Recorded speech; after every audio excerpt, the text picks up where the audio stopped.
Allora, questa signora qui ha questi bei piedini, 1 e 2.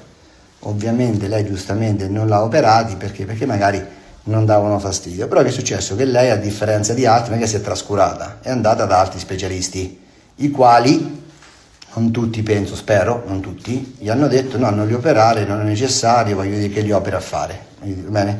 Ecco, adesso io a questi specialisti gli direi, ma va bene, questa poretta non l'avete fatta operare e questo piede gli si è ridotto in questa maniera. Ecco, volevo sapere se uno riesce a darmi una risposta. Quindi quando si fanno queste cose qua non è può dire non li operi, non li opero, ma dovete sempre aggiungere che vanno controllati, perché far rovinare un piede di questo non va bene. Lei, se avesse operato questi in piede qua 10 anni fa, quando c'era ancora la luce qua, avrebbe salvato tutto il resto. Adesso qui, se lo opera domani, deve andare a fare ben 7 fratture qua.